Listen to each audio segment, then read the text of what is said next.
Hello and welcome everyone. इस video में मैं आपको बताने वाला हूँ कि आप कैसे एक साइन अप, साइन इन और टू फैक्टर ऑथेंटिकेशन का फंक्शनैलिटी बना सकते हैं PHP में, और इसको कैसे हम लोग SQL इंजेक्शन वल्नरेबिलिटी को रोक सकते हैं और SQL इंजेक्शन वल्नरेबिलिटी क्या होती है। ये सारी चीज़ें मैं आपको इस वीडियो में एक्सप्लेन करने वाला हूँ। तो सबसे पहले हम लोग एक काम ये करते हैं, डेटाबेस हम लोग का ऑलरेडी बना है तो हम लोग एक टेबल बना लेते हैं। टेबल बनाने के लिए हमेशा एक आप क्रिएट टेबल के क्वेरी का आप यूज़ करेंगे, स्टेटमेंट का आप यूज़ करेंगे तो ज़्यादा बेटर रहेगा, क्योंकि इससे प्रैक्टिस भी होती रहती है और इंटरव्यूज़ में भी ये क्वेश्चंस बहुत बार पूछे जाते हैं। तो क्रिएट टेबल यूज़र्स, हम लोग को एक यूज़र का टेबल चाहिए जिसमें कि 4 कॉलम्स होंगे। सबसे पहला ID, दूसरा नेम, फिर उसके बाद ईमेल, फिर पासवर्ड। तो सबसे पहले ID के लिए ये होगा इंट में इंटीजर, और बाय डिफ़ॉल्ट ये ऑटो इंक्रीमेंट होगा। और कभी भी आप एक चीज़ ये ध्यान में रखिएगा कि जब भी हम लोग कभी ऑटो इंक्रीमेंट या अगर हम लोग को प्राइमरी की लगानी होती है किसी एक भी कॉलम पे, वो हमेशा लास्ट में लगती है। और अब नेम ले लेते हैं, ये var char में 255। मैं ये वैल्यूज़ जो कैरेक्टर लिमिट यहाँ पे दे रहा हूँ वो सिर्फ ऐसे ही हैं। आप अपने प्रोडक्शन के लिए आप अपनी अलग कैरेक्टर लिमिट आप डिफ़ाइन कर सकते हैं। बाय डिफ़ॉल्ट ये नल होगा। और फिर उसके बाद name, user name, email, password, name, user name, email, password, और फिर उसके बाद हम लोग लगाएंगे प्राइमरी की। तो प्राइमरी की हमेशा लगती है प्राइमरी स्पेस की, फिर पैरेंथेसिस, फिर कॉलम का नाम जिसको आपको प्राइमरी की देना है। कंट्रोल एंटर किया तो ये टेबल हम लोग की बन चुकी है।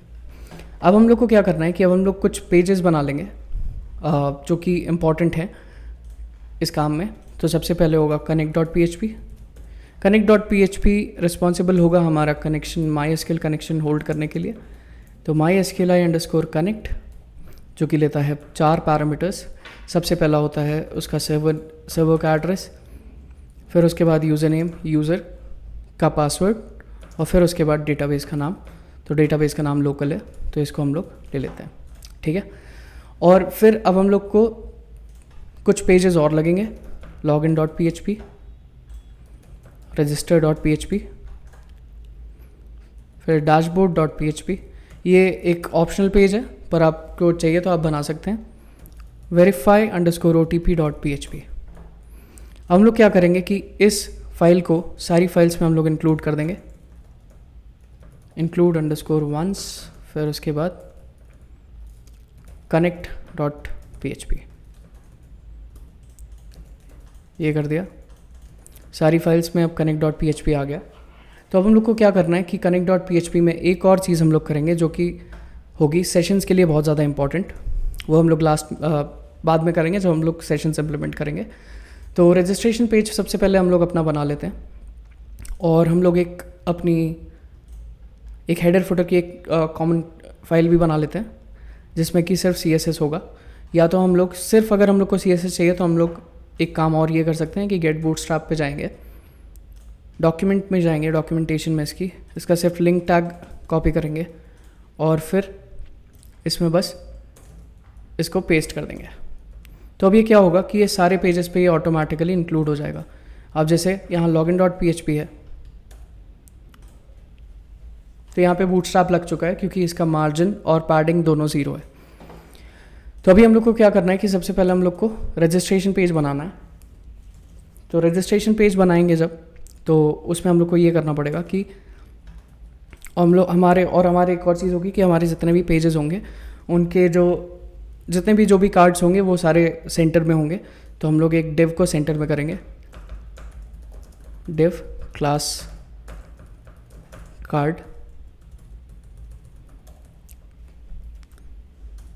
Div class card body. Bootstrap के लिए एक अलग सीरीज़ आएगी जिसमें कि आप लोग बूटस्ट्रैप सीख सकते हैं, और कार्ड बॉडी में हम लोग नॉर्मली कुछ भी दे देंगे। तो register.php पे चलते हैं। अभी कार्ड हम लोग को इस टाइप से दिख रहा है। तो अभी हम लोग एक कोड ऐड करेंगे सबसे पहले स्टाइल टैग में। तो स्टाइल टैग में हम लोग जो कोड ऐड करने वाले हैं वो होगा बॉडी टैग के लिए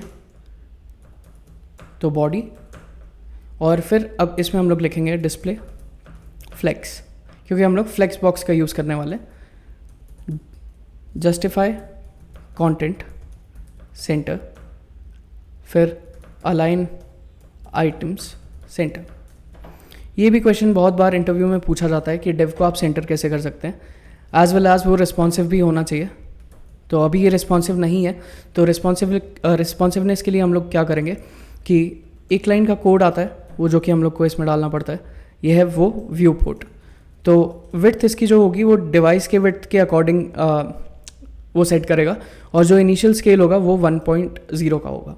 तो हम लोग अगर बस ये ऐड कर देंगे, सिर्फ अगर हम लोग ने ये लाइन ऐड कर दी, यहाँ पे HTML बहुत ही डीस्ट्रक्चर्ड है, या तो मैंने उसको इतना ऑर्गेनाइज्ड वे में नहीं लिखा है, क्योंकि HTML आप किसी भी तरीके से लिख सकते हो, अगर आप उस पर और एक्स्ट्रा टाइम लगाते हो अगर स्ट्रक्चरिंग में, तो उसका कोई फ़ायदा नहीं है। तो फिर ये आप देख सकते हो कि ASD अभी ऐसा दिख रहा है। अब इसको मैं रीलोड करूँगा वो व्यू पोर्ट लगाने के बाद, और ये डिवाइस की विड्थ के अकॉर्डिंग ये आ गया है, ठीक है। तो अब हम लोग यहाँ पे इस कार्ड की एक बाय डिफ़ॉल्ट की एक वैल्यू दे देते हैं। तो उसमें क्या होगा कि स्टाइल, और इसकी जो विड्थ होगी वो होगी 100 px, तो इसको 300 px कर लेते हैं।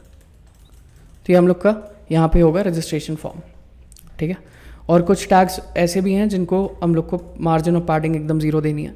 तो H1, H2, H3, H4, H5, जिसकी होगी मार्जिन, ये मैं क्यों दे रहा हूँ ये भी पहले मैं एक बार आपको एक्सप्लेन कर देता हूँ, फिर उसके बाद आपको बताता हूँ। तो H1 में रजिस्टर, ठीक है। तो यहाँ पे आप देख सकते हैं कि ये जब रजिस्टर पे मैंने क्लिक किया तो यहाँ इसके नीचे साइड में एक एक्स्ट्रा स्पेस आ रहा है जो कि थोड़ा सा अनइवन लगता है। तो इसका जो मार्जिन होगा वो 0 px, और जो इसकी पैडिंग होगी वो 0 px दे देंगे। तो अभी क्या है कि अब इसमें इसका जो अलाइनमेंट है ऊपर और नीचे दोनों ही एरिया से, टॉप और बॉटम, वो दोनों ही सही हो गया है, प्रॉपर सेट हो गया है, ठीक है।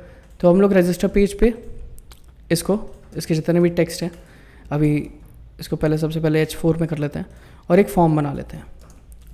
फॉर्म का मेथड होगा पोस्ट,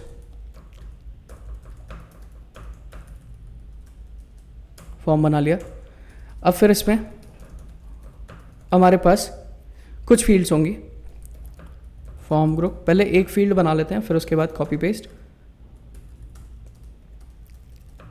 सबसे पहला होगा लेबल, तो नेम, इसमें input type text, place holder, place holder होगा इंटर योर नेम, क्लास होगी form control with empty 1, margin top 1।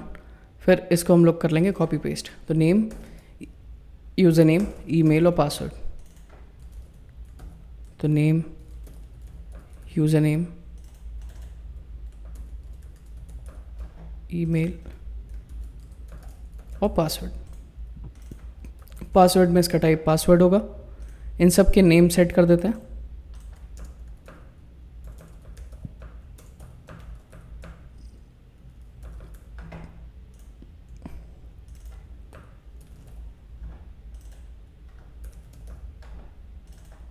Password. ये होने के बाद अब हम लोग एक बटन ऐड कर देंगे, और सबसे पहले ये फॉर्म देख लेते हैं कि कैसा लग रहा है। तो ये फॉर्म हम लोग का जनरेट हो चुका है। अभी हम लोग को क्या करना है कि कुछ चीज़ें हम लोग दे देते हैं।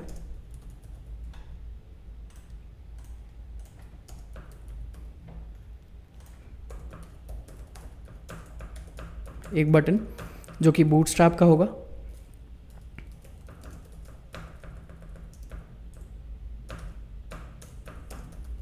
क्लास, इसकी क्लास होगी BTN प्राइमरी, और मार्जिन टॉप होगा 2 ऊपर से। तो एक देख सकते हैं कि ये साइन अप का बटन भी हम लोग का रेडी हो गया। तो ये करने के बाद हम लोग साइन अप बटन को थोड़ी सी और स्टाइलिंग देके फिर उसके बाद फंक्शनलिटी पार्ट पे जाएंगे। इसकी जो विड्थ होगी वो होगी 100% तो ये अपने जो भी आपका कार्ड का जितना भी साइज़ है वो उसको विड्थ को एज अ विड्थ ले लेगा। अब इसमें जो होगा, इसमें भी एक और क्लास दे देते हैं, empty2 क्लास टेक्स्ट सेंटर। तो ये रजिस्ट्रेशन का फॉर्म बन गया। ऐसे ही हम लोग अब एक लॉगिन का भी फॉर्म बना लेते हैं। तो लॉगिन के फॉर्म में क्या होगा, सिर्फ एक तो यूज़र नेम और ईमेल, तो ये यूज़र नेम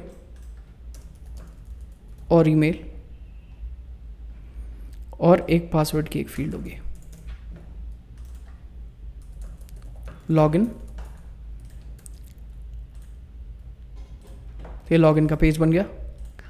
तो अब इसमें हम लोग को क्या करना है कि एक हम लोग लिंक दे देंगे जो कि होगा ahref register.php।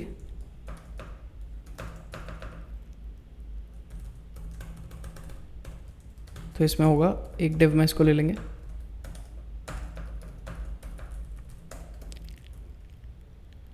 और ये डिव में होगा don't have an account,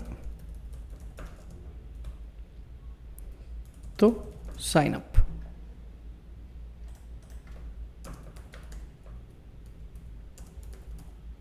text होगा म्यूटेड login.php, ओके, और टेक्स्ट होगा सेंटर में। और इसको बेसिक और थोड़ा सा और मार्जिन दे देते हैं, ओके। तो अब यही सेम चीज़ यहाँ पे भी ऐड कर देंगे। तो यहाँ डोंट की जगह सिर्फ ऑलरेडी आ जाएगा, ऑलरेडी हैव एन अकाउंट, तो sign in, sign up, sign in. तो ये पेजेस भी हमारे लिंक हो चुके हैं और ये प्रॉपरली बन चुका है। तो हम लोग को क्या करना है कि अब हम लोग को सबसे पहले साइन अप की फंक्शनलिटी लिखनी है। तो उसके लिए हम लोग को क्या करना पड़ेगा कि name, user name, email, password हम लोग के पास जा रहा है। इसको आप CRUD ऑपरेशन में भी आप इंक्लूड कर सकते हैं। तो सबसे पहले हम लोग इसमें फॉर्म का सबमिशन चेक करेंगे कि ये सबमिट हो रहा है कि नहीं फॉर्म, और इसमें हम लोग रिक्वायर्ड फील्ड्स भी लगा देते हैं। तो सबसे पहले यहाँ पे ऑल्ट प्रेस करके आप ये कर सकते हैं, मल्टीपल लाइंस में आपको अगर एक साथ राइट करना है तो, और फिर आपने रिक्वायर्ड लिख दिया यहाँ पे, और यहाँ पे सेम चीज़ कर देंगे जो कि होगा रिक्वायर्ड। तो फिल आउट दिस फील्ड आ रहा है, ओके। तो हम लोग क्या करेंगे कि अब सिर्फ एक रजिस्ट्रेशन का एक फॉर्म बनाना बाकी है। तो इसमें if is set $_get $_post name, अगर ये है तो नेम इक्वल्स इज सेट, सबसे पहले नॉर्मल तरीके से करके बताता हूँ, पोस्ट, फिर उसके बाद इसमें नेम, ठीक है। तो ये हो गया नॉर्मल तरीका। और अब इसको मुझे डालना है एक फंक्शन के अंदर जो कि होगा स्ट्रिप स्लैशेस। अब ऐसे ही हम लोग उसको कॉपी पेस्ट कर लेंगे। तो name, user name, email, password, user name, email, फिर उसके बाद पासवर्ड ले लेंगे। ये सारी चीज़ें आने के बाद एक बार हम लोग प्रिंट आर करा लेंगे प्री में, प्रिंट आर $_post। तो मैं क्या करता हूँ कि अपनी सारी डिटेल्स इसमें डालता हूँ और अब इसमें अपना ईमेल डालता हूँ test@gmail.com, पासवर्ड है होगा 1 2 3। तो ये आप देख सकते हैं कि हम लोग के पास एरे में सारा डेटा आ गया। तो हम लोग क्या करेंगे कि अब यही सेम डेटा हम लोग को डेटाबेस में इंसर्ट कराना है। बहुत ईजी है, कुछ भी नहीं है। तो उसके लिए क्या करना पड़ेगा, इफ़ mysqli_query, कनेक्शन पास कर देंगे, फिर उसके बाद सेकंड पे इंसर्ट इनटू, जो भी सबसे पहले टेबल का नाम है यूज़र्स, फिर सारे कॉलम नेम्स को आप डिफ़ाइन कर दो। तो कॉलम नेम्स आप कैसे डिफ़ाइन कर सकते हो, तो आपको यहाँ से कॉलम नेम्स उठाने हैं और इनको पेस्ट कर देना है। अब इनके बीच में जो आपका स्पेस आ रहा है, इनको आपने कंट्रोल डी कर लिया और फिर ये कर दिया, लास्ट वाले से हटा दो, उसकी ज़रूरत नहीं है। वैल्यूज़ अब डिफाइन इसकी कर देंगे। तो सबसे पहले नेम है, फिर है यूज़र नेम, फिर है ईमेल और फिर है पासवर्ड। अगर ये हो गया तो क्या करना है, मैं जावास्क्रिप्ट में दिखाना चाहता हूँ कि जावास्क्रिप्ट में कैसे हम लोग ये लगाएंगे। तो स्क्रिप्ट टैग के अंदर सबसे पहले एक अलर्ट आएगा, रजिस्ट्रेशन सक्सेसफुल, और फिर window.location.href इक्वल्स login.php। ठीक है, ये हो गया। अब हम लोग एक यूज़र रजिस्टर कर लेते हैं, अनुदीप AD यूज़र नेम है। जो ईमेल होगा वो होगा मेरा पर्सनल ईमेल आईडी।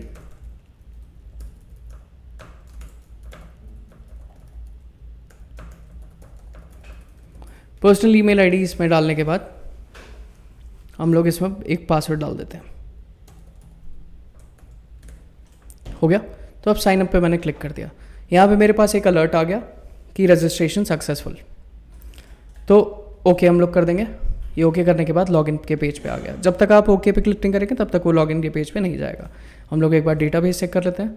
हमारे पास डेटा आ चुका है। अभी मैं अपना पासवर्ड देख सकता हूँ। तो अभी हम लोग लिखेंगे लॉगिन की फंक्शनैलिटी। लॉगिन की फंक्शनैलिटी भी बहुत ईजी होती है और इसमें कुछ भी नहीं करना।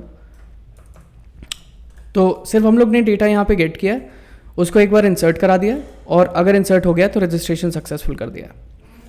अगर इसमें आपको वैलिडेशन लगाने तो आप और भी वैलिडेशन लगा सकते हैं। अभी जैसे मैं आपको बताता हूँ कि इसमें वैलिडेशन आप कैसे लगा सकते हैं। कि मैंने ऑलरेडी एक रजिस्टर कर लिया था एक यूज़र। अब मैं यूज़र नेम फिर से वही करूँगा और अपना जो ईमेल है फिर से वही लिखूँगा। ये करने के बाद पासवर्ड मैंने डाला test@123।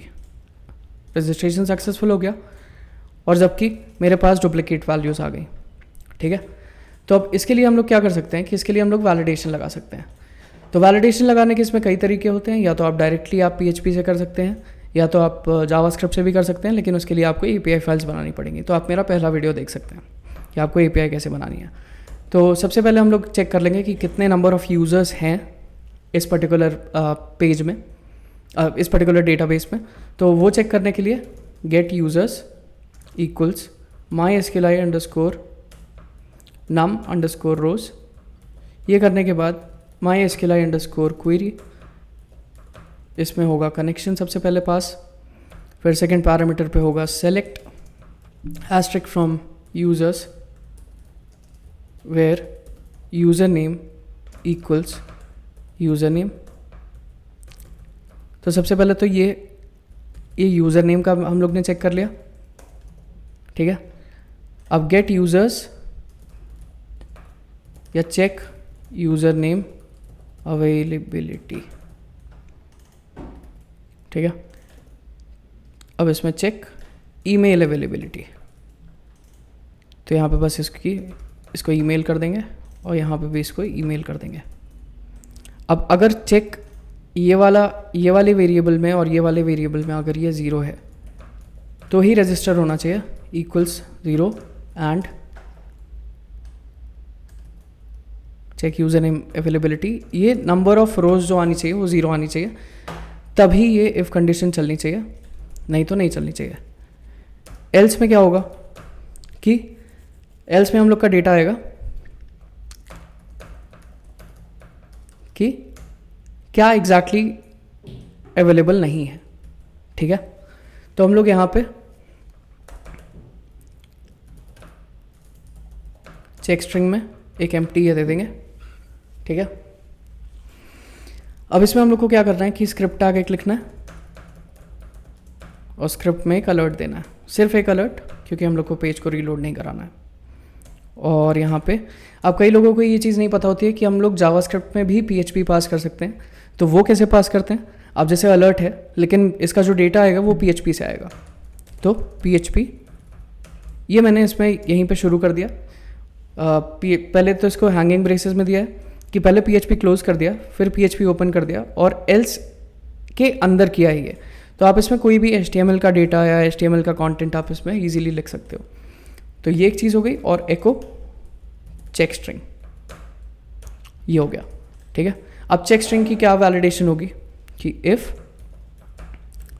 जो चेक ईमेल अवेलेबिलिटी है अगर वो ज़ीरो है, अगर वो ग्रेटर दैन ज़ीरो है, तो चेक स्ट्रिंग में क्या आना चाहिए,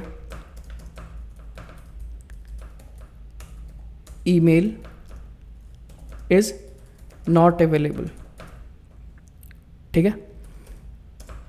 एंड जो चेक ईमेल अवेलेबिलिटी है और जो चेक यूज़र नेम अवेलेबिलिटी है, अगर ये ज़ीरो है कि यूज़र नेम अवेलेबल है तो ईमेल नहीं अवेलेबल है। एल्स इफ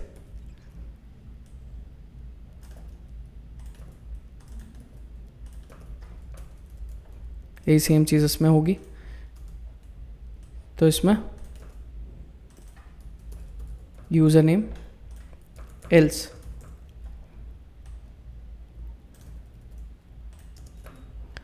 आप इसको और भी अच्छे तरीके से कर सकते हैं। ये मैं सिर्फ एक रफ आइडिया आपको बता रहा हूँ एज अ बिगनर, आपको क्या चीज़ आप कर सकते हैं। यूज़र नेम एंड ईमेल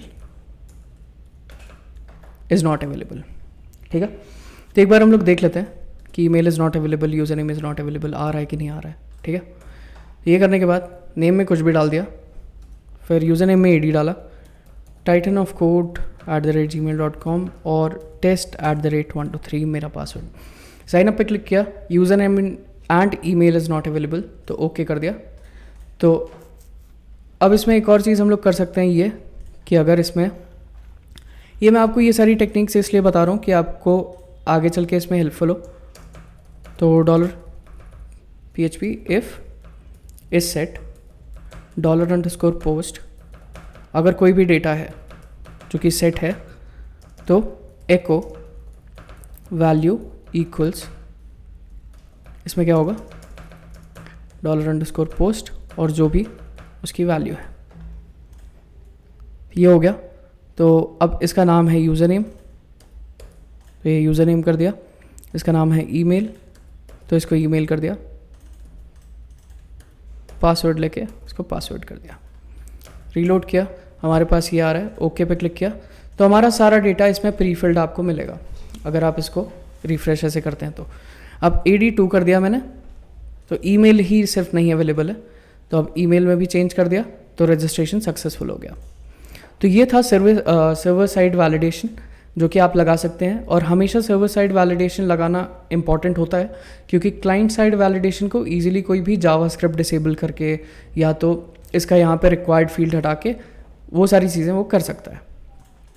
तो अब हमारा अकाउंट जो है वो प्रॉपरली रजिस्टर हो चुका है, हमारे वैलिडेशन भी हमने लगा दिया है। तो अब हम लोग को क्या करना है कि हम लोग को लॉगिन पेज पे जाना है और लॉगिन पेज की फंक्शनलिटी लिखनी है। तो नेम, यूज़र नेम और पासवर्ड हम लोग को गेट करना है। तो यहाँ पे हम लोग को सेम चीज़ और एक और चीज़ करनी है कि जब भी आपका ये आप जस्ट एक सेकेंड, हाँ, तो जब भी आपका ये कोड हो जाए तो आपको यहाँ पे जो MySQL का कनेक्शन है वो क्लोज कर देना है, MySQL_close और फिर कनेक्शन पास कर देना है।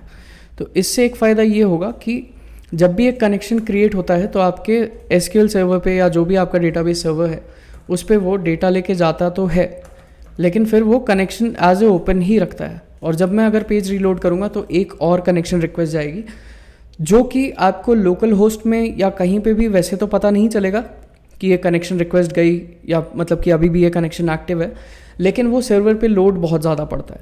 तो प्रोडक्शन में वो आपको स्टार्टिंग से ही आदत बना के रखनी चाहिए कि आप जब भी एक MySQL का कनेक्शन ओपन करें उसको आप क्लोज भी कर दें। तो अब हम लोग इसमें कोई भी इन्फॉर्मेशन डालते हैं। तो अभी फॉर्म तो सबमिट हो रहा है लेकिन हमारे पास कुछ इन्फॉर्मेशन नहीं आ रही है। तो इफ़ इज सेट $_post, इसमें क्या है, यूज़र नेम। तो अगर यूज़र नेम सेट है तो यूज़र नेम ले लेंगे $strip/s $_post, इसमें होगा यूज़र नेम। ये करने के बाद इसमें हम लोग ईमेल भी ले लेंगे जो कि पासवर्ड भी ले लेंगे। तो ये पासवर्ड भी आ गया हम लोग के पास। अब इसको हम लोग एको करा लेंगे। तो यूज़र नेम एको करा लिया, तो हम लोग का यूज़र नेम यहाँ पे एको हो गया। अब हम लोग एक और चीज़ कर सकते हैं कि यहाँ पे ये जो अलर्ट्स हटाए हमने वो हम लोग लास्ट में कर देंगे। चलो, तो सबसे पहले हम लोग को चेक करना है कि यूज़र नेम जो आया है वो यूज़र नेम है कि ईमेल है। सबसे पहले तो ये चेक करना है। तो वो चेक करने के लिए एक ही क्वेरी में वो चीज़ कैसे चेक होगी, तो चेक यूज़र कि सबसे पहले हम लोग चेक करेंगे कि कितने नंबर ऑफ़ यूज़र्स हैं। तो MySQL_num_rows MySQLi_query,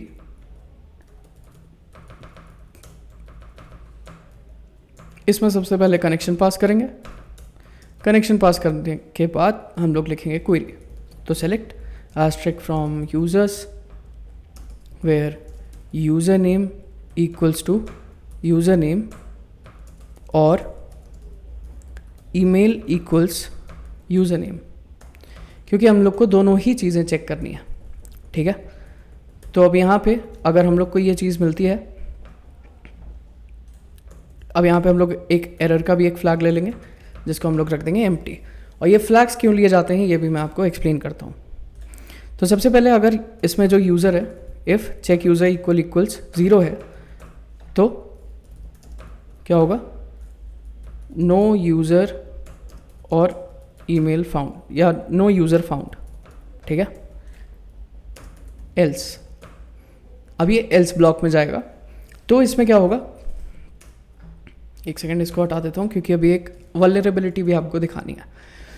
तो नो यूज़र फाउंड और एको यूज़र फाउंड ये कर दिया। ठीक है, तो देख लेते हैं। तो अभी नो यूज़र फाउंड आ रहा है, तो हमारे पास जो डेटा आ रहा है वो यहीं पे आ रहा है। अब हमको लेकिन वहाँ पे डिस्प्ले कराना ही नहीं है, यहाँ पे हमको डिस्प्ले कराना ही नहीं है। तो मैं क्या करूँगा कि मैं फ्लैग्स फिर सेट कर लूँगा। तो फ्लैग बेसिकली क्या होता है कि एक स्कोप पे वो डिफाइन होता है और फिर उस स्कोप के बाहर आप उसको एक्सेस कर सकते हो। अब जैसे मान लो कि ये एरर है, ठीक है, तो ये तो हम लोग को पता है कि एक एम्प्टी वेरिएबल है और ये एरर जो है हम लोग यहाँ पे इसको डिफाइन कर देंगे। एरर जो होगा वो होगा नो यूज़र फाउंड। ठीक है, और अगर वो सक्सेस है तो एरर हट जाना चाहिए। और यहाँ पे हम लोग एक और चीज़ ये करेंगे कि हम लोग एक बटन दे देंगे, एक डिव ले लेंगे, एक डिव ले लिया और वो डिव सिर्फ तभी विजिबल होगा जब if error not equals to empty, जब वो एम्प्टी नहीं होगा। ठीक है, ये हो गया। अब यहाँ पे हम लोग इसका सारा कंटेंट हटा देंगे, टेक्स्ट म्यूटेड और टेक्स्ट सेंटर रहने देंगे, बस टेक्स्ट म्यूटेड हटा देंगे। और फिर इसमें हम लोग लिख देंगे, इसमें हम लोग जो भी हमारे पास वो है डेटा आ रहा है एरर में उसको एको करा देंगे। तो PHP एको एरर। ठीक है, रीलोड किया तो हमारे पास नो यूज़र फाउंड ऐसे लिख के आ रहा है इस टाइप से। तो अभी हम लोग को क्या करना है कि एक बूटस्ट्रैप की क्लास होती है अलर्ट डेंजर। तो आप देख सकते हैं कि हम लोग के पास इस टाइप से मैसेज आ रहा है। जब हम लोग रीलोड करेंगे तो मैसेज चला जाएगा। तो नो यूज़र फाउंड। ठीक है, अब हम लोग जो यूज़र नेम हम लोग ने डाला था अब हम लोग वो चेक करते हैं AD, और अभी पासवर्ड हम लोग कुछ भी डाल देंगे। तो अभी यहाँ पे वो एरर तो जा चुका है, अब वो एरर नहीं रहा। ठीक है, तो अब इसमें एक और चीज़ कर देते हैं कि एरर नहीं, इसको बल्कि मैसेज कर देते हैं। और ये जितने भी एरर्स हम लोग ने यहाँ पे लिए हैं ये, और इसका हम लोग टाइप दे देंगे। और टाइप में क्या होगा, type equals danger user found, type equals success. और यहाँ पे हम लोग उसके टाइप को भी डायनेमिक कर देंगे। तो अब देख लेते हैं क्या आएगा कि यूज़र फाउंड। ठीक है, नो यूज़र फाउंड। अब आप एक चीज़ ये देख सकते हैं कि यहाँ पे जो मैसेज हैंडलर है हम लोग का वो एक ही है, लेकिन उसका मैसेज और वो उसके मैसेज के टाइप से हम लोग ये चीज़ चेक कर रहे हैं कि वो यूज़र है या नहीं, या जो भी मैसेज हम लोग को दिखाना है वहाँ पे। तो तो ये आप एरर हैंडलिंग के लिए आप ये यूज़ कर सकते हो। वो बहुत अच्छी एक अप्रोच है कि आपने जस्ट लॉगिन पे आपने क्लिक किया ये, और फिर नो यूज़र फाउंड आ गया। ठीक है, तो अभी हम लोग क्या करेंगे कि अब हम लोग पासवर्ड को भी मैच करा लेंगे। यहाँ पे जब यूज़र फाउंड हो जाएगा, मतलब जब यूज़र मिल जाएगा, हाँ, तो अब हम लोग को क्या करना है कि अब हम लोग को मैच कराना है पासवर्ड। तो पासवर्ड मैच कराने के लिए हम लोग को क्या करना पड़ेगा कि जो चेक यूज़र है ये तो करेक्ट है। अब यही सेम हम लोग क्वेरी ले सकते हैं, ये वाली, और इसमें अब हम लोग को क्या करना है, चेक या वैलिडेट पासवर्ड। ठीक है, वैलिडेट पासवर्ड में हम लोग क्या करेंगे, इन दोनों को यही रहने देंगे। ठीक है, यूज़र नेम या तो ये होना चाहिए या तो ईमेल यूज़र नेम ये होना चाहिए। एंड तो ये एक ब्लॉक में जब आ जाएगा तो इन दोनों में से कोई भी एक कंडीशन, अब इन दोनों में से कोई भी एक कंडीशन ट्रू होनी चाहिए, और इसमें से कोई एक कंडीशन ट्रू तो होनी चाहिए, लेकिन इसके साथ साथ जो पासवर्ड वाली वैलिडेशन, पासवर्ड वाली कंडीशन है वो भी ट्रू होनी चाहिए। तो हम लोग इसमें पासवर्ड भी दे देंगे। ठीक है, तो इफ़ यूज़र जो होगा validate user validate password equals अगर ये 1 है तो इसमें मैसेज में दे देंगे हम लोग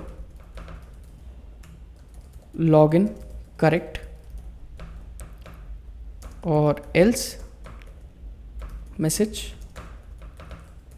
इनकरेक्ट पासवर्ड या इनवैलिड पासवर्ड। ठीक है, तो ये हम लोग ने हटा दिया, इसको हम लोग एक बार सेव कर देते हैं। तो सेव करने के बाद हम लोग ये कर लेते हैं कि ये है, हम लोग यूज़र नेम सही डालेंगे लेकिन पासवर्ड गलत डालेंगे, तो इनकरेक्ट पासवर्ड आ रहा है। तो हम लोग ने यहाँ पे टाइप नहीं डिफाइन किया है। ठीक है, तो हम लोग टाइप भी डिफाइन कर देते हैं, सक्सेस, और जो इनकरेक्ट पासवर्ड का होगा वो होगा डेंजर।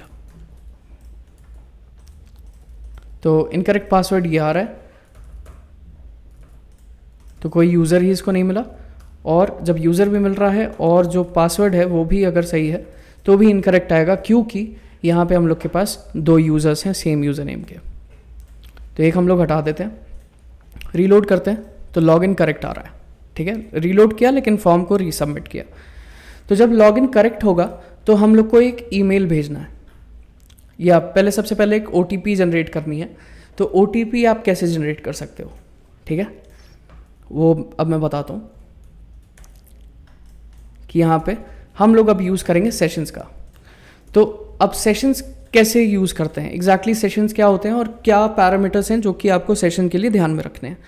तो जो सबसे पहला जो चीज़ है जो आपको सेशंस में ध्यान रखनी है वो है कि सेशन अंडरस्कोर स्टार्ट, ये एक इनबिल्ट फंक्शन है सेशन को स्टार्ट करने के लिए, कि ये बताता है कि पेज के इस वाले पार्ट से सेशन को स्टार्ट कर देना है। ठीक है, तो हम लोग ने सेशन को स्टार्ट करा दिया है यहाँ पे, और ये ऑटोमेटिकली सारे पेजेस में इंक्लूड हो जाएगा क्योंकि हम लोग ने connect.php की फाइल सारे पेजेस में इंक्लूड कर लिया। ठीक है, तो एक ये फ़ायदा होता है कि आप अगर एक ऑर्गेनाइज्ड या स्ट्रक्चर्ड वे में अगर आप कोड या उसकी फाइल स्ट्रक्चर को अगर आप लिखते हो तो वो ज़्यादा अच्छा रिजल्ट आपको दे सकता है। तो ये करने के बाद जब सेशन एक बार हम लोग का स्टार्ट हो गया तो हम लोग एक बार सेशन को पहले एक बार प्रिंट करा के देख लेंगे कि सेशन में हमारे है क्या क्या। $_session, जब भी आपको अगर सेशन या कुछ भी उसको एक्सेस करना है या तो आपको उसमें कोई भी वैल्यूज़ अगर देनी है तो $_session सुपर ग्लोबल वेरिएबल का यूज़ करेंगे। सुपर ग्लोबल वेरिएबल का ये मतलब होता है कि वो वेरिएबल जो कि कहीं पे भी एक्सेसिबल हों अगर उनके पैरामीटर्स प्रॉपर हैं तो। अब जैसे $_session आप नहीं एक्सेस कर सकते अगर आपने सेशन स्टार्ट नहीं किया है। अनडिफाइंड ग्लोबल वेरिएबल $_session, ठीक है, तो आपको सेशन स्टार्ट करना ही पड़ेगा उस पेज पे, नहीं तो आपको वो एरर देगा। तो अब हम लोग सेशन हमने यहाँ पे प्रिंट ऑलरेडी करा ही लिया है, तो हम लोग यहाँ पे काम ये करेंगे कि लॉगिन के जस्ट नीचे हम लोग इसको सेशन को प्रिंट करा देंगे, एको नहीं प्रिंट आर। और ये अब कई लोग ये पूछते हैं कि प्रिंट आर और एको में क्या डिफरेंस होता है, जबकि काम तो दोनों प्रिंट करने का ही करते हैं।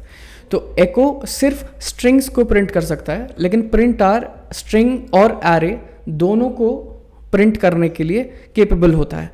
एक और चीज़ होती है जो कि होती है var dump। var dump में क्या होता है कि उसमें उसका डेटा टाइप क्या है, एज वेल एज उसके अंदर जितने भी एलिमेंट्स हैं उनका डेटा टाइप क्या है, वो सारी चीज़ें भी उसमें वो बताता है। अब जैसे ये एरे आ रहा है, अब इसमें एरे अगर 0 आ रहा है तो मतलब कि एरे की लेंथ 0 है। तो ये सारी चीज़ें आपको और डिटेल्ड इन्फॉर्मेशन इसमें मिल सकती है var dump में as compare to print R, लेकिन हमें अभी प्रिंट आर ही चाहिए। अगर आप यहीं पे अगर आप एको लगाते हैं तो आएगा एक एरर जो कि बोलेगा एरे टू स्ट्रिंग कन्वर्जन कर रहे हैं हम लोग, करने का ट्राई कर रहे हैं कि ये सिर्फ स्ट्रिंग को प्रिंट कराने के लिए केपेबल है। तो चलो अब हम लोग ये करेंगे कि हम लोग सेशंस में सबसे पहले कुछ चीज़ें सेट कर लेंगे कि सबसे पहले सेशन में आप वेरिएबल्स वैल्यूज सेट कैसे करते हैं। तो $_सेशन जो भी आप सेशन का नाम देना चाहते हैं कि OTP, ठीक है, OTP मुझे सेट करनी है। एक फंक्शन होता है empty_rand, ठीक है, ये 2 पैरामीटर्स को एक्सेप्ट करता है, एक स्टार्टिंग पॉइंट और एक एंडिंग पॉइंट। तो आपको कितने डिजिट की OTP जनरेट करानी है आपको यहाँ पे डिफाइन करना पड़ेगा। तो अब मुझे चाहिए 6 डिजिट की OTP, तो स्टार्टिंग फ्रॉम 11111 एंडिंग विथ 99999, ठीक है। तो ये हो जाएगा ये। अब इसमें एक और चीज़ हम लोग ये करा लेंगे, सबसे पहले ये देख लेते हैं कि OTP ये सेट हो रही है कि नहीं वो रैंडमली। तो AD और test@123 इसको लॉगिन पे क्लिक किया तो OTP हमारी ये जनरेट हो चुकी है कि 758488, ये रैंडमली जनरेट हुई है और सेशन की वैल्यूज़ को कोई एक्सेस नहीं कर सकता क्योंकि वो सर्वर साइड पे ही चली आती हैं अगर आपने कहीं एको नहीं कराया है या प्रिंट आर नहीं कराया है तो जब OTP ये सेट हो जाएगी तो इसके साथ ही साथ हम लोग को क्या करना पड़ेगा, हम लोग को क्या करना पड़ेगा कि ये OTP सेट है कि नहीं वो हम लोग को डिफाइन करना पड़ेगा। तो OTP सेट यहाँ पे हम लोग कर देंगे फॉल्स, ठीक है, OTP सेट। अब OTP सेंड हुई है कि नहीं तो OTP सेंट फॉल्स, अभी ये सारी कोई भी चीज़ें नहीं हुई हैं, ठीक है। तो AD और test@123 ये किया तो OTP सेट नहीं है, OTP सेंट भी नहीं है, तो ये हमारे सेशन में आ गई वैल्यूज़, ठीक है। अब जैसे सेशंस को और कैसे चेक किया जा सकता है, अब मैं जाऊंगा डैशबोर्ड के एक पेज पे जहाँ पे मैंने कुछ भी नहीं लिखा है, एको प्रिंट आर और $_सेशन, ठीक है। तो अब मैं जाऊंगा कौन से पेज पे, dashboard.php पे। तो dashboard.php पे आप देख सकते हैं कि यहाँ पे आपको वही सारी चीज़ें मिल रही हैं जो आपने login.php पे आपने सेट की थी। तो इसका ये मतलब है कि ये जो आपने जो सेशन सेट किया है वो थ्रू आउट द एप्लीकेशन आपके लिए रेडी रहेगा, लेकिन आपको बस सेशन स्टार्ट को ध्यान में रखना है। तो ये करने के बाद अब हम लोग को चाहिए एक PHP मेलर की एक क्लास जिससे कि हम लोग ईमेल्स भेजेंगे, ठीक है। तो उसको इंस्टॉल करने के लिए सबसे पहले हम लोग को क्या करना पड़ेगा, CMD ओपन करना पड़ेगा। मेक श्योर कि आपके पास कंपोज़र है, तो कंपोज़र inet कर लेंगे पहले। कंपोज़र क्या होता है कि जैसे नोड में NPM होता है, नोड पैकेज मैनेजर, वैसे ही PHP में उसके SDKs या लाइब्रेरीज़ को मैनेज करने के लिए कंपोज़र होता है। तो कंपोज़र inet का मतलब ये है कि ये डायरेक्टरी अभी कंपोज़र के लिए फिट नहीं है, ठीक है। तो हम लोग inet भी कर सकते हैं और डायरेक्ट हम लोग कंपोज़र एक्वायर भी कर सकते हैं। तो कंपोज़र inet हम लोग करेंगे तो ये हमसे कुछ डिटेल्स मांगेगा, वो डिटेल्स हम लोग इनको जैसे दे देंगे तो वो हो जाएगा। तो यहाँ पे Anudeep@2factor, Anudeep/2factor, पैकेज का नाम ये होगा, मेरे डिस्क्रिप्शन कुछ भी नहीं होगा, ऑथर होगा मेरा Anudeep@gmail.com, इसमें आप कुछ भी दे सकते हैं, ये कोई भी वैल्यू इसमें ज़रूरी नहीं है, ठीक है। सर्च फॉर अ पैकेज अभी नहीं करेंगे और फिर उसके बाद यस कंफर्म जनरेशन। तो हम लोग के पास कुछ फाइल्स जनरेट होके आ जाएंगी जो कि हम लोग देख सकते हैं VS कोड के अंदर। यहाँ वेंडर में एक ऑटो लोड फाइल होगी और हमारे पास SRC में जितनी भी हम लोग ने लाइब्रेरीज इंस्टॉल की होंगी वो होगी, ठीक है।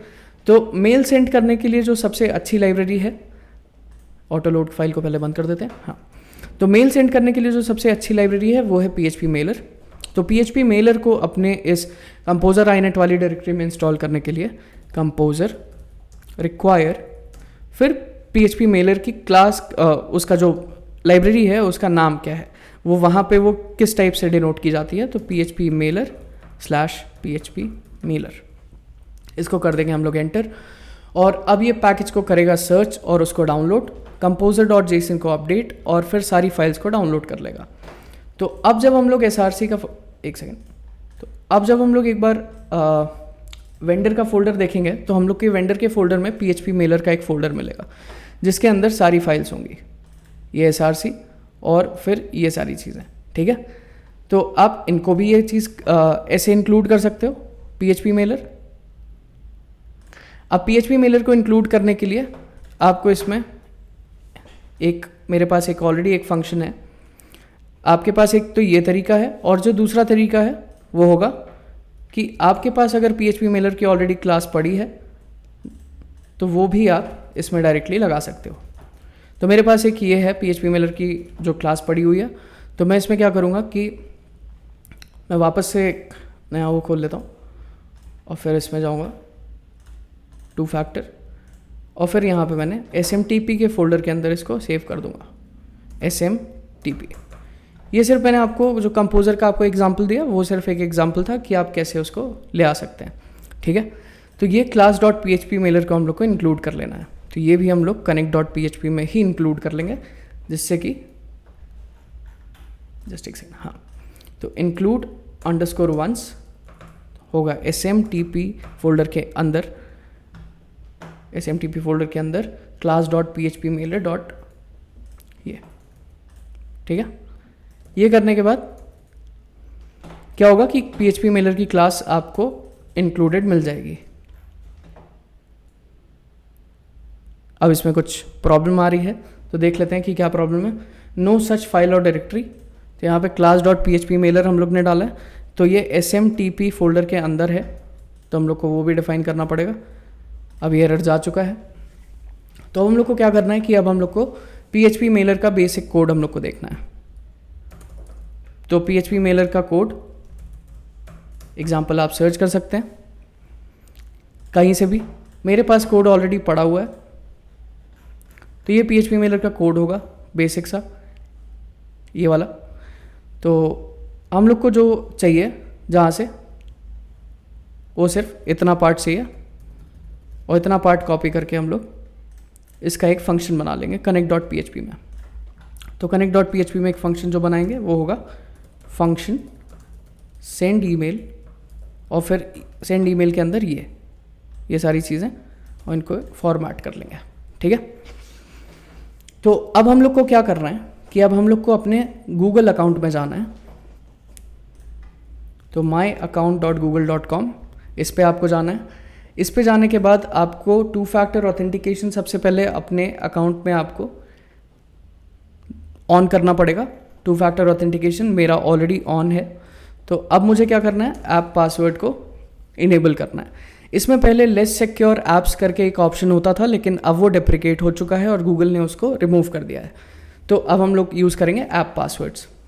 तो ऐप पासवर्ड किस लिए यूज़ होता है, तो ऐप पासवर्ड बेसिकली किस लिए यूज़ होता है कि अगर आपको अपना जीमेल अकाउंट किसी थर्ड पार्टी सर्विस या उससे अगर आपको एक्सेस करना है तो आप वो एक्सेस कर सकते हैं।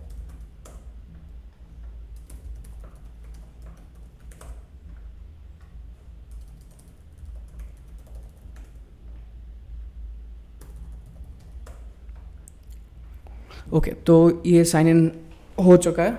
अब मैं एक और नया इसमें एप्लीकेशन बना लूँगा मेल के लिए, या तो आप इसमें अदर भी दे सकते हैं। तो 2 फैक्टर सेशन, इसको मैंने कर लिया जनरेट। अब आपके सामने ये आ जाएगा ऐप पासवर्ड। अब ये ऐप पासवर्ड हम लोग को इसमें डाल देना है।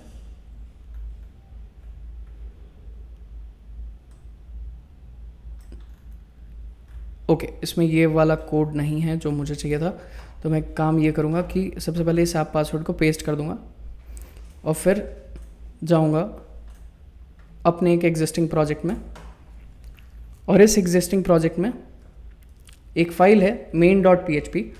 अब इस main.php को भी कैसे यूज़ करेंगे और आपकी डेवलपमेंट कैसे आसान कर सकती है वो भी मैं आपको बताऊँगा, ठीक है। तो अब मुझे जो फंक्शन चाहिए वो होगा ये वाला, बल्कि मैं ये पूरा फंक्शन ही उठा लेता हूँ। ये लेने के बाद हम लोग जाएंगे connect.php में और यहाँ पे हम लोग आ गए। तो यहाँ पे कुछ चीज़ें हैं वो चेंज कर देते हैं हम लोग।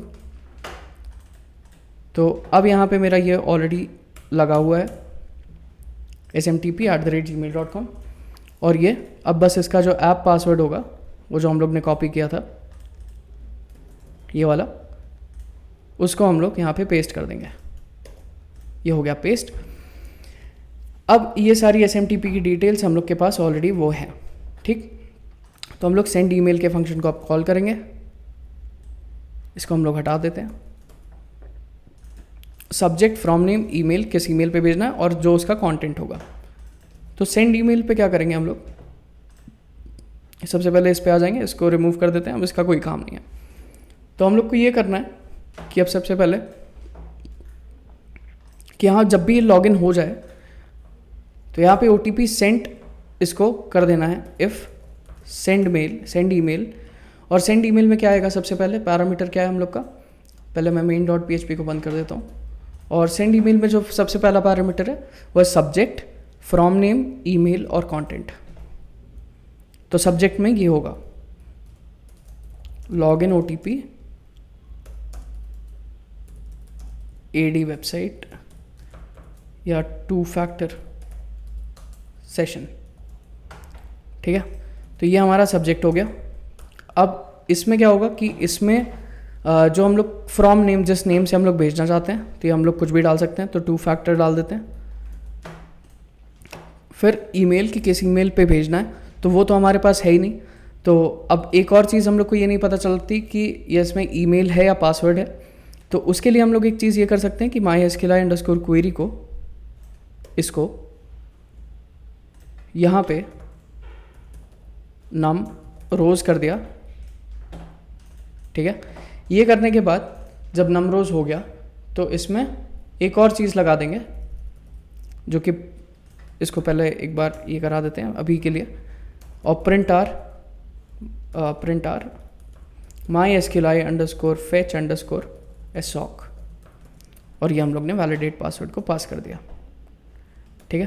तो हम लोग AD और test@123 कर देते हैं। लॉगिन किया तो हम लोग के पास उस यूज़र की सारी डिटेल्स आ गई, लेकिन अभी भी पूरी functionality as it is working है। तो आप देख सकते हैं, ठीक है। तो सिर्फ आपको यूज़ करना है कि आपको बार बार वो क्वेरी ना चलानी पड़े और जितना लोड आप कम से कम डाल सको डेटाबेस सर्वर पे उतना अच्छा। तो वैलिडेट पासवर्ड हम लोग का सही से काम कर रहा है कि यहाँ पे हम लोग ने नम रोज़ दे दिया, या आपने ये यूज़ किया कि एक इसके अंदर वैलिडेट पासवर्ड के अंदर एक सब वेरिएबल है जो कि mysqli_query को रिटर्न करता है। तो अब यहाँ पे आप इस टाइप से भी ये कर सकते हैं और यहाँ पे आप इस टाइप से भी कर सकते हैं। अब यहाँ पे जो यूज़र डेटा है वो होगा fetch_assoc, ठीक। अब ये यूज़र डेटा जो ईमेल हम लोग को भेजना था वो हम लोग इसमें डाल देंगे। तो इसमें क्या हम लोग को डालना था, तो यूज़र डेटा में उसका जो ईमेल होगा वो हम लोग को इसमें पास करना है और ईमेल का जो कंटेंट होगा वो पास करना है। योर की हेलो, अब हेलो में इसमें यूज़र डेटा जो भी नेम होगा कॉन्कैटिनेटेड विथ ये। फिर ये HTML कंटेंट भी सपोर्ट करता है, अगर आपको देखना हो तो आप यहाँ पे भी देख सकते हैं। इज HTML यहाँ पे मैंने ट्रू करके रखा है, तो 2 BR ऐड करेंगे। और your OTP for login is, जो भी OTP हम लोग जनरेट कराई होगी, तो उसके लिए हम लोग को क्या करना पड़ेगा कि सेशन में हम लोग ने ऑलरेडी सेट कर दिया। या तो आप इसको एक वेरिएबल में भी ले सकते हो, या आपने एक वेरिएबल में जब ले लिया तो इसको आप सेम वेरिएबल यहाँ पे भी यूज़ करो और यहाँ पे भी यूज़ कर लो। इज़ ये और and it will expire in 2 minutes, ठीक है। ये करने के बाद ये हो गया। चलो अब एरर चला गया हम लोग का। अब इसमें टाइप ये आ गया और OTP सेंट हो जाएगा इसमें ट्रू। OTP सेंट ही ट्रू हुआ है, OTP सेट अभी ट्रू नहीं हुआ है, ठीक है। तो हम लोग यहाँ पे 2 चीज़ें और दे देंगे कि इसको success OTP sent, please check your mail. इसको भी हटा देंगे। तो ये करने के बाद हम लोग एक बार लॉगिन पे फिर से चले जाएंगे और ये जो OTP है अब हम लोग की जहाँ पे हम लोग ने प्रिंट आर लगाया था उसको हम लोग कर देंगे ऑफ। ये हो गया, तो प्रिंट आर जा चुका है। अब हम लोग एक काम ये करेंगे कि AD, अब इसमें टेस्ट इनकरेक्ट पासवर्ड, तो AD test@123, इसको मैंने कर दिया लॉगिन। लॉगिन पे जैसे मैंने क्लिक किया तो यहाँ बोल रहा है कि SMTP class not found, undefined variable client. तो यहाँ पे कुछ एरर्स हैं जो कि हम लोग को सॉल्व करने पड़ेंगे। तो यहाँ पे जो क्लाइंट, तो ये जो क्लाइंट है इसको क्लाइंट को भी इनेबल कर देते हैं, क्योंकि इसमें मैंने मल्टीपल क्लाइंट्स को इसमें enable, clients in the sense कि मल्टीपल प्रोवाइडर्स हैं। अब जैसे कि Gmail है या AWS का, अगर आपको कोई प्रोवाइडर आपको SMTP सेट करना है या Zoho का सेट करना है तो वो सारी चीज़ें आप कर सकते हैं। इसको बाय डिफ़ॉल्ट एम्प्टी दे देंगे, अब बाय डिफ़ॉल्ट आप Gmail दे सकते हो। ठीक है, ये एक चीज़ है। अब एक बार फिर से एक बार रीलोड कर लेंगे, देख लेते हैं कि SMTP क्लास ही इसको नहीं मिल रही है। तो हम लोग को क्या करना पड़ेगा कि एक तो हमने PHP मेलर को इंक्लूड कराया ही है, और एक बार हम लोग रेफरेंस भी ले लेते हैं main.php से कि हम लोग ने कौन कौन सी फाइल इंक्लूड कराई है। शायद हम लोग ने 2 फाइल्स इंक्लूड कराई थी, एक class.php मेलर और एक class.smtp। तो एक हम लोग class.smtp को भी इंक्लूड करा लेंगे। ठीक है, ये करने के बाद मैं सिर्फ रीलोड करूँगा और कंटिन्यू पे क्लिक कर दूँगा। थोड़ा सा ये टाइम लेगा और फिर उसके बाद वहाँ पे लिख के आएगा OTP send, please check your mail. ठीक है, तो OTP जब सेंड हो गई है तो एक बार हम लोग मेल चेक कर लेते हैं। तो मेल हमारे पास ऑलरेडी आ चुका है।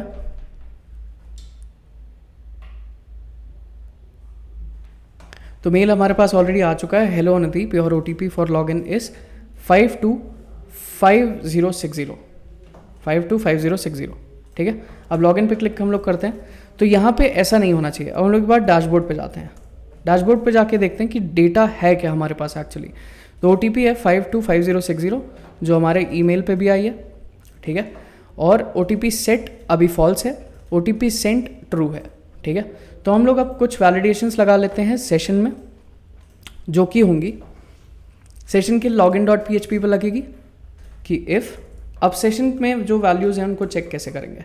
इफ़ इज सेट $_session, अब जैसे हम लोग गेट पोस्ट में करते थे वैसे ही सेशन में भी करेंगे। तो OTP सेंट, अगर ये सेट है तो OTP sent equals $_session OTP sent, और एक होगा OTP सेट। ठीक है, तो if OTP sent equals true and OTP set, कि मतलब सेंड कर दी गई है लेकिन अभी तक सेट नहीं किया है उसने एप्लीकेशन में आके, इक्वल्स फॉल्स, तो ये क्या होना चाहिए, इस ये जो रीडायरेक्शन होगा वो होगा script window.location.href equals to verify_otp.php। यही सेम कोड हम लोग रजिस्ट्रेशन के भी पेज पे लगा देंगे, just to be on the safer side कि पूरा जो भी डेटा है वो वैलिडेटेड है प्रॉपरली कि नहीं। अब लॉगिन पेज पे हम लोग जाके इसको रीलोड करेंगे तो हमारे पास ये वेरीफाई OTP पेज पे ये हम लोग आ चुके हैं, जो कि अभी दिख नहीं रहा है। तो हम लोग यही लॉगिन PHP को वेरीफाई OTP में कर देंगे और फिर इसकी जितनी भी फंक्शनैलिटी है वो सारी हम लोग हटा देंगे। ये करने के बाद वेरीफाई OTP, तो यहाँ पे अब एक और एरर आ जाएगा कि ऐसे ये पेज रीलोड ही होता रहेगा। अगर आप देखेंगे तो कि OTP सेंट, अगर ये वेरीफाई OTP पेज पे है तो, और अगर OTP सेट ये भी ट्रू हो गया तो इसको डैशबोर्ड वाले पेज पे भेज दो। ठीक है। तो अभी यहाँ वेरीफाई OTP का एक पेज आ रहा है। अब यहाँ पे ये वाला बॉक्स हटा देंगे इसमें, ठीक है। तो अगर मैं सबसे पहले तो login.php पे जाऊँगा तो वो मुझे लेके जाएगा वेरीफाई OTP.php पे, और मैं जाऊँगा register.php पे तो वो मुझे फिर भी वेरीफाई OTP.php पे लेके जाएगा, ठीक है। अब वेरीफाई OTP.php पे हम लोग को क्या करना है कि पासवर्ड वाला ये हटा देना है, ठीक है। अब इसमें हम लोग डालेंगे OTP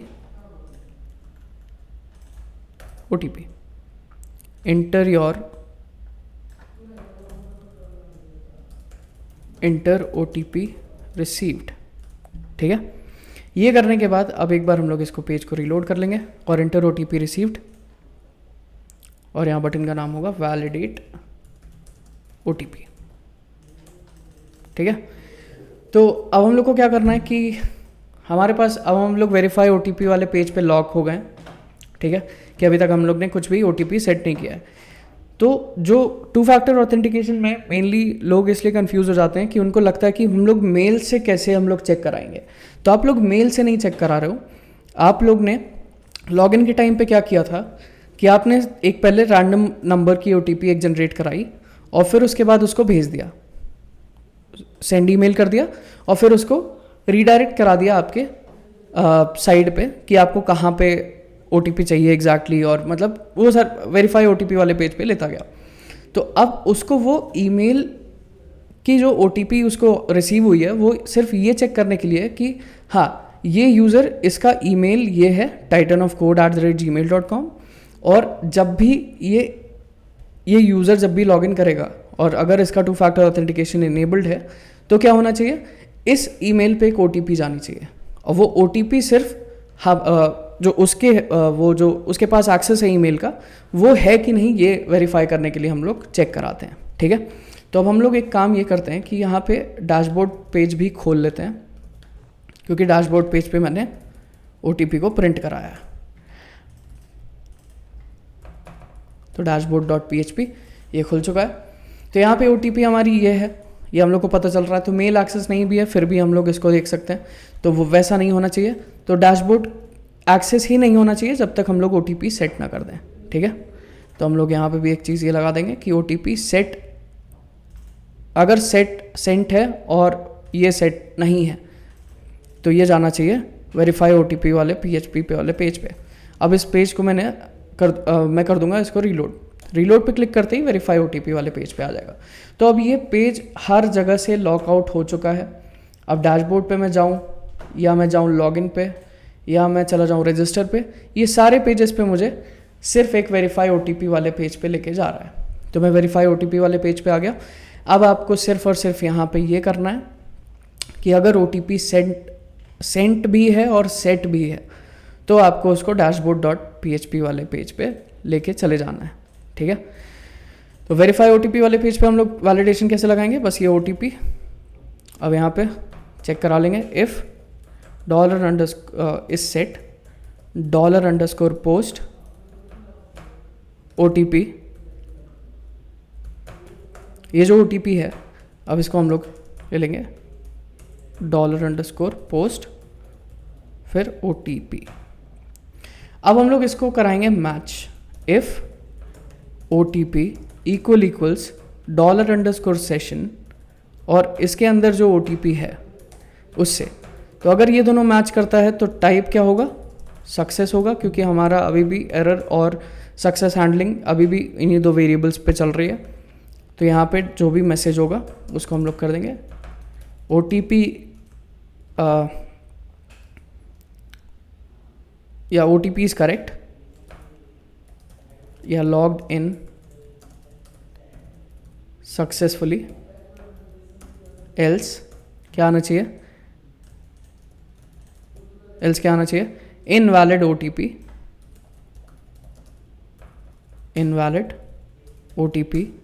और ये टाइप होना चाहिए डेंजर, ठीक है।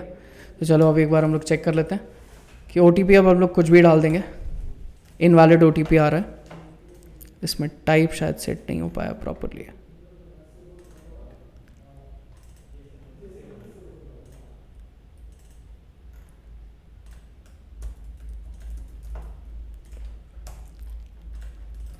ठीक है। तो अभी इनवैलिड OTP आ रहा है।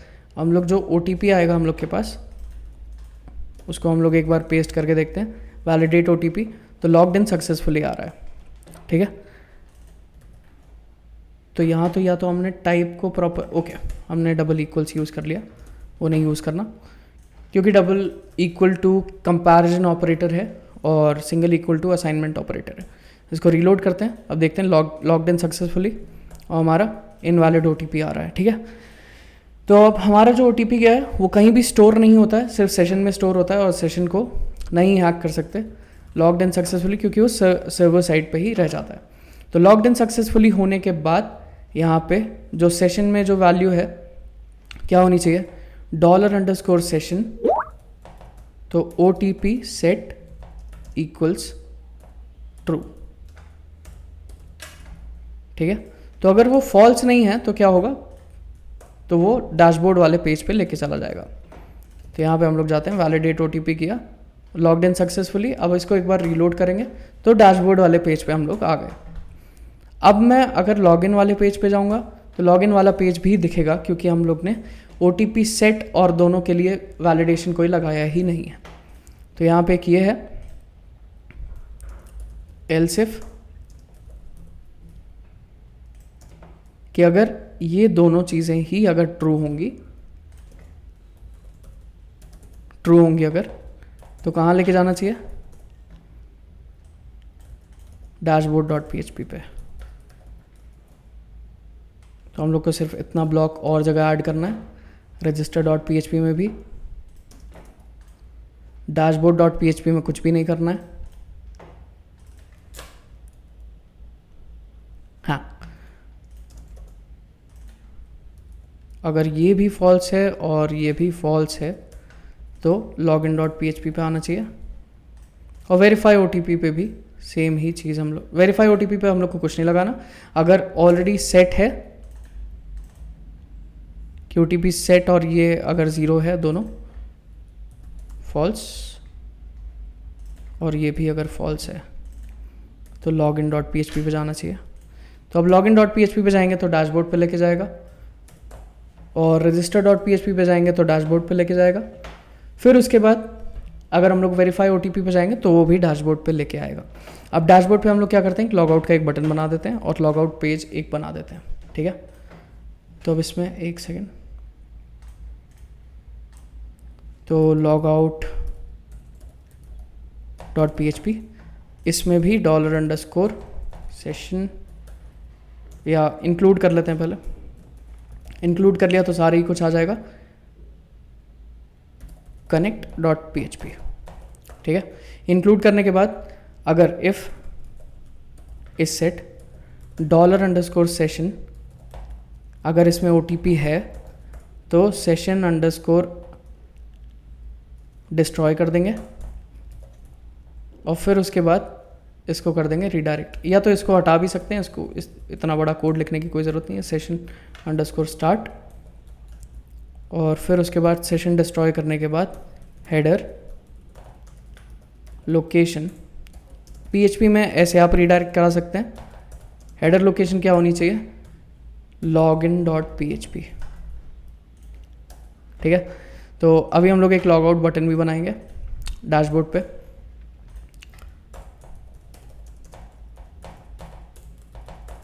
चलो तो देख लेते हैं, इसकी ज़रूरत थी नहीं, हाँ। तो बटन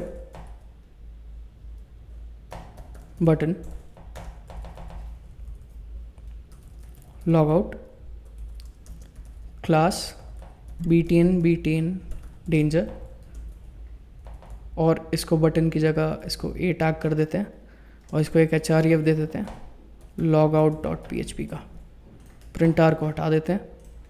OTP सेट और OTP सेंट दोनों है ट्रू। यहाँ लॉगआउट का एक बटन आ रहा है, लॉगआउट पे क्लिक किया तो लॉगिन के पेज पे लेके जा रहा है। अब मैं अगर डैशबोर्ड पे जाने की कोशिश करूँगा तो मुझे अभी भी डैशबोर्ड दिख रहा है। तो हम लोग क्या कर सकते हैं कि अगर ये OTP सेंट अगर सेट ही नहीं है, ठीक है, तो एल्स पे क्या होना चाहिए कि रीडायरेक्ट जाना चाहिए किस पे, login.php पे।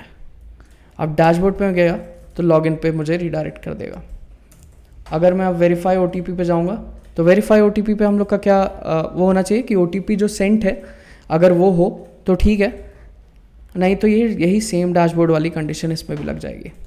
ठीक है, ये हो गई वेरीफाई OTP वाले पे। लॉगिन पे लेके जाएगा वो। साइन अप पे जा सकते हैं, साइन इन पे जा सकते हैं, डैशबोर्ड और डैशबोर्ड पे नहीं जा सकते। तो अब हम लोग क्या करते हैं, एक बार बेसिक इसकी टेस्टिंग कर लेते हैं। तो अब कोई भी user, no user found AD और test@123 तो देख लेते हैं। तो अभी मेल सेंड होने में थोड़ा सा ये टाइम लेता है। अभी OTP sent, please check mail. अब हम लोग कहीं पे भी क्लिक करेंगे तो वेरीफाई OTP के पेज पे जाएगा। अब हमारे पास एक OTP आया होगा, तो अगर वो मेल प्रॉपरली अगर सेंड हो गया है तो फिर हम लोग के पास एक OTP आएगा। मैं एक बार OTP चेक कर लेता हूँ। तो ये नया OTP मेरे पास आया है 0 मिनट्स अगो, और ये OTP हम लोग अब कॉपी पेस्ट कर लेते हैं। सबसे पहले मैं कुछ भी और OTP डालता हूँ तो यहाँ पे इनवैलिड OTP आएगा। आप कुछ भी डाल दो यहाँ पे इनवैलिड ही आएगा। अगर आप करेक्ट OTP डालते हो, जो कि मैंने यहाँ से कॉपी किया है ये वाला, और वैलिडेट OTP पे क्लिक करते हो तो लॉग्ड इन सक्सेसफुली आएगा। ये करने के बाद फिर वो रिडायरेक्ट कर देगा आपको डैशबोर्ड वाले पेज पे। अब आप यहाँ से लॉग आउट कर सकते हो। तो ये एक बेसिक ऑथ का एक फ्लो था। अब हम लोग एक नया यूज़र रजिस्टर कर लेते हैं, जो कि होगा कोई भी यूज़र ले लेते हैं, टेस्ट, और जो इसमें ईमेल आईडी हम लोग देंगे वो देंगे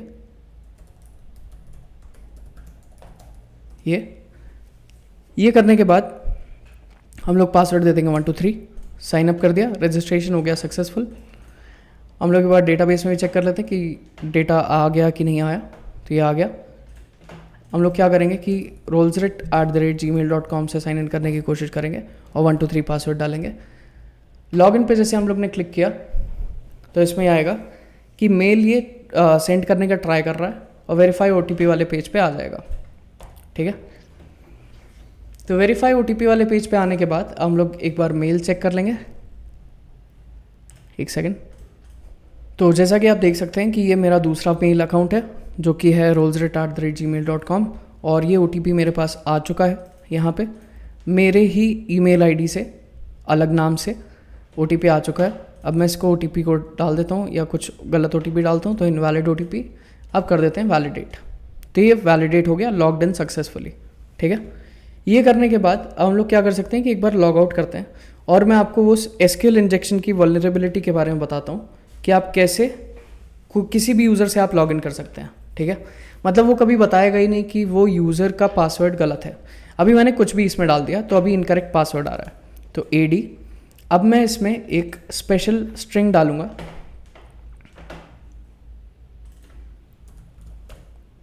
इसका टाइप पासवर्ड कर दिया हम लोग ने, टेक्स्ट कर दिया। अब इसमें मैं एक स्पेशल स्ट्रिंग डालूंगा, वो होगी और 1 = 1। ठीक है, AD हम लोग ने डाला है, लेकिन इसका पासवर्ड हम लोग ने नहीं डाला। और या तो आप यहाँ पे भी 1 = 1 दे सकते हैं। लॉगिन पे जैसे ही आप क्लिक करेंगे यहाँ पे AD डालते हैं और फिर उसके बाद ये डालते हैं। तो अभी भी एक सेकेंड, हम लोग ने लॉगिन पे कुछ चेंजेस नहीं किए हैं, बस ये एक चीज़ ये देखनी है।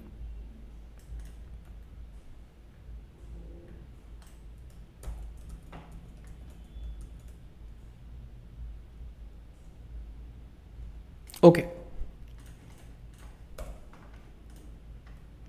AD और फिर ये तो इनकरेक्ट पासवर्ड, क्योंकि मैंने जो लॉगिन का ये जो क्वेरी लिखी है वो ये इस टाइप से है। पहले मैं इसमें डाई लगाता हूँ और फिर उसके बाद इसको एको कराता हूँ।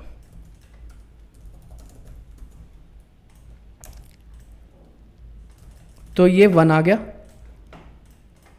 ये डाई हटा देता हूँ।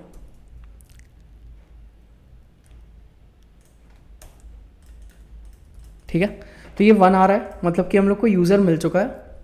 लेकिन यहाँ पे एक और चीज़ हम लोग ये कर लेते हैं कि चेक यूज़र, ये 1 हो चुका है। ठीक है, अब अगर ये 1 यूज़र इसको मिल रहा है तो फिर ये आएगा इस कंडीशन में, एल्स वाली में, और इस वाले एल्स कंडीशन में इसकी भी हम लोग को क्वेरी को एक चीज़ और कर लेना है कि जो क्वेरी का टाइप हम लोग ने लिखा है इसका स्ट्रक्चर थोड़ा सा और अलग करेंगे, जिसमें कि हम लोग डाल देंगे सिर्फ यूज़र नेम। इसको पहले ऊपर वाली लाइन में कमेंट करके रख देते हैं, और जहाँ पे सिर्फ लिखेंगे हम लोग यूज़र नेम इसमें ये होना चाहिए, ठीक है। ये करने के बाद हम लोग क्या करेंगे, एक बार लॉगिन करने की कोशिश करेंगे। तो यहाँ पे 1 आ रहा है, यहाँ पे एको करा लेंगे वैलिडेट पासवर्ड का। वैलिडेट पासवर्ड में नम रोज को एको करा लेंगे। तो ये आ रहा है 3, तो जो कि क्यों आ रहा है कि यहाँ पे नंबर ऑफ यूजर्स इसको 3 मिले हैं। यहाँ पे इक्वल्स 1 को चलो ये कर देते हैं। तो यहाँ पे कुछ एक आप सर्टेन लेवल का अगर आप कोड स्ट्रक्चर आपका होगा तो ही ये एसक्यूएल इंजेक्शन काम करेगा। वैसे यूजुअली बिगिनर्स के प्रोजेक्ट में ये हमेशा काम करता है, क्योंकि वो नॉर्मली बेसिकली कुछ भी लिख देते हैं। तो अगर ग्रेटर दैन और इक्वल टू यूज़ करने का एक ये भी एक डिफरेंस है बहुत बड़ा, कि इसमें AD यूज़ करूँगा मैं, और फिर इसका जो पासवर्ड होगा ये होगा टेक्स्ट, और इसमें मैं क्या कर दूंगा और 1 = 1, और फिर करूँगा लॉगिन पे क्लिक। तो अब ये ईमेल सेंड करने की कोशिश कर रहा है। तो यहाँ पे आप देख सकते हैं OTP send, please check your email, जबकि मेरा पासवर्ड भी गलत था और सारी चीज़ें गलत थी, ठीक है। तो अब हम लोग एक बार क्या करते हैं कि logout.php पे जाते हैं। तो logout.php पे चले गए। अब हम लोग इसको दोनों को ही और 1 = 1 कर देते हैं, और इसको जो हम लोग ने चेंज किया था एक बार इसको वापस से रिवर्ट बैक करके देखते हैं। बस इनको एक ही ब्रैकेट में रखना है ये। तो अब इसमें हम लोग को क्या करना है कि और 1 = 1 और 1 = 1 ये कर दिया। अब दोनों में और 1 = 1 कर दिया है, तो फिर भी हम लोग को मेल चला गया है। हमारे पास नंबर ऑफ़ यूज़र्स 3 आ रहे हैं, और नंबर ऑफ़ यूज़र्स जिनके पासवर्ड करेक्ट है वो भी 3 आ रहे हैं, और हमारे पास टोटल यूज़र्स कितने हैं 3। तो ये एक्चुअली करता क्या है कि अब मैं आपको बताऊंगा कि ये क्वेरी ले लेते हैं हम लोग, ठीक है। ये क्वेरी हम लोग चलाते हैं PHP में एडमिन में यहाँ पे, ठीक है। अब यूज़र नेम मैंने डाला, यहाँ पे मैं जो यूज़र नेम डालूंगा, अब जो वहाँ पे वैल्यू जा रही है वो क्या जा रही है कि इसमें सिंगल कोट्स के अंदर और 1 = 1, ठीक है। एक तो ये वैल्यू जा रही है और एक ये वैल्यू जा रही है, जो कि होगी ये, इस टाइप से वो वैल्यू जा रही है ये। तो एग्जैक्टली वो करता क्या है कि यहाँ पे एक इसको और हटा देते हैं, हाँ। तो एग्जैक्टली वो करता क्या है, और 1 = 1 कि वो उस वैल्यू को रिप्लेस कर देता है पूरे तरीके से। अब जैसे यूज़र नेम में मैं यहाँ पे डबल कोट्स यूजुअली होते हैं, तो डबल कोट्स को हटा के इनकी वैल्यूज़ की जगह ये आ जाएगा और 1 = 1, ठीक है। तो अब देखते हैं पहले इसका रिजल्ट क्या आएगा। सबसे पहले तो हम लोग एक इसमें डेटाबेस के व्यू पे चलते हैं, टेबल के व्यू पे, और SQL में जाते हैं और यहाँ पे इसको चलाते हैं, ठीक है। तो अब ये चलाते हैं, कंट्रोल एंटर किया, अभी भी एक चीज़ की गलती है, ओके।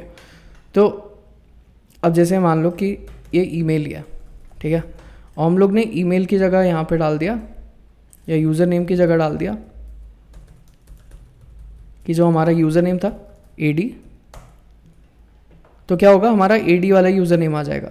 लेकिन अब इसी की जगह अगर ये और 1 = 1 की वैल्यू जाएगी, और 1 = 1, तो क्या होगा, इसमें आप डायरेक्टली चलाएंगे तो हो सकता है कि एरर आए, स्पेस एक ये। तो एग्जैक्टली क्या करेगा कि इसमें जो भी वैल्यू होगी इसमें ब्लैंक जाएगी, और इसमें एक और चीज़ हो जाएगी कि और इस टाइप से वो क्वेरी को इंटरप्रेट करता है जब भी और 1 = 1 चलता है। तो यूज़र नेम इक्वल्स ये तो एम्प्टी ही जाता है, और फिर उसके बाद ये जब एक और एक्स्ट्रा उसको मिलता है तो वो एक को रिमूव कर देता है जब भी हम लोग PHP में से ये चीज़ करते हैं। तो एक तो ये चीज़ हो जाती है, तो ये यहाँ पे बंद हो जाता है। अब आप यहाँ पे और इस टाइप से लिख सकते हैं, और 1 = 1, या तो ये वाली वैल्यू करेक्ट हो, या तो 1 = 1 होना चाहिए। अब 1 = 1 का जो रिजल्ट आएगा वो हमेशा ट्रू ही आएगा, तो इसलिए यहाँ पे इसका रिजल्ट मतलब कि सारी चीज़ें इसको मिल जाती हैं। तो अभी जो ईमेल आया होगा वो मुझे वो मुझे दोबारा से रोल्सरेट वाली आईडी पे या तो मेरी वो वाली मेन आईडी पे आ सकता है। तो इस वजह से वो डबल बार वो आ रहा था। तो अभी वेरीफाई OTP वाले पे जा रहा है ये। तो ये एक बेसिक फंक्शनलिटी थी लॉगिन साइन अप और SQL इंजेक्शन की वल्नरेबिलिटी की। एक second, logout.php।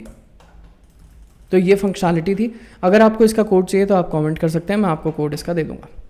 Thank you so much for watching और कीप प्रैक्टिसिंग।